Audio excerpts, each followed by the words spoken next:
আমি আপনাদের এখন দেখাবো ধরেন আজ থেকে 100 বছরেরও বেশি সময় আগে মানুষ ঘরের পানি, বিশেষ করে ঠান্ডার দেশে আমেরিকার নিউ ইয়র্কের এটা একটা বাড়ির আন্ডারগ্রাউন্ড মানে বেসমেন্ট, সেখানে একটা দেখেন এটার একটা তেলের কি বলে এটাকে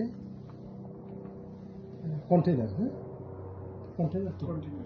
কন্টেনার মানে ট্যাঙ্ক। হ্যাঁ, এটা এত বড়, আমি এটার পরিমাণ বলতে পারবো না, কিন্তু বাংলাদেশে যে পদ্মা মেঘনা যমুনা যে তেলের ট্যাঙ্কারগুলো আছে, ট্রাক ট্যাঙ্কার মানে ট্রাকে তেল পরিবহন করে, সেটার চেয়েও বড় এটা।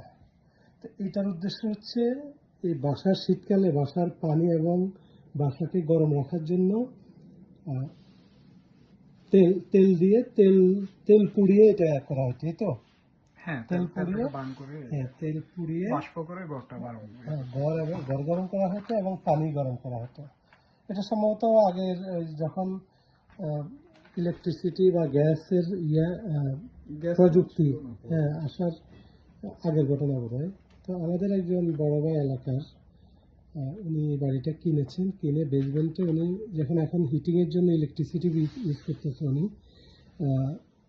সেজন্য এটা উনি সরাই ফেলতেছে আর কি। এই পুরো প্রসেসটা উনি একটু বলবে আমাদের। আপনার শুনেন আলমিন ভাইয়ের কাছে, ওই আপনার কাছে দেখা যায় না। আচ্ছা, আমি ধরি, আপনি বলেন। বাড়িটা 1905 সালের।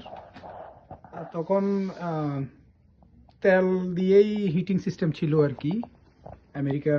আমেরিকাতে তখন কোনো ইলেকট্রিক হিটিং টেকনোলজি ছিল না, এবং গ্যাসের যে টেকনোলজি তখনও চালু হয়নি।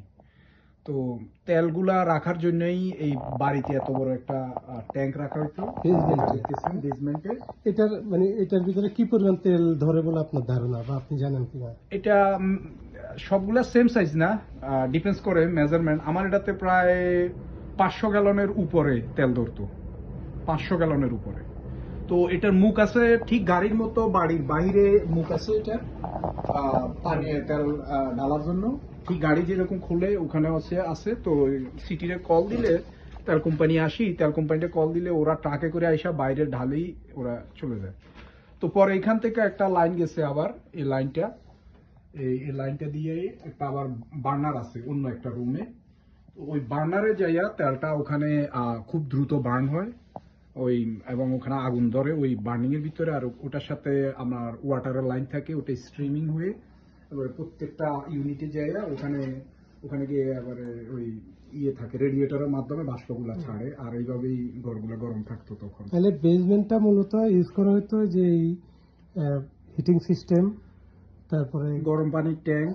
এবং এদের এখানে এমনিতে আবার অনেক দুর্যোগ থাকে, অনেক সময় হ্যারিকেন থাকে, আবার অনেক সময় ঝড় তুফান থাকে, অনেক হ্যাপেন্ড হয়। তখন ইমার্জেন্সি মানুষ বেসমেন্টে আশ্রয় নেওয়ার জন্য এই বেসমেন্ট গুলা করা। তো তখন মানুষ থাকতো না, কেউই থাকতো না বেসমেন্টে, কারণ মানুষ কম ছিল।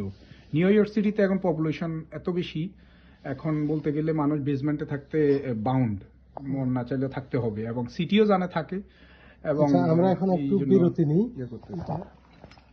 বিরতি পজ এটা না, পজ না, পুরো কাজ না, পজ এটা না, আই ডোন্ট নো, মেবি।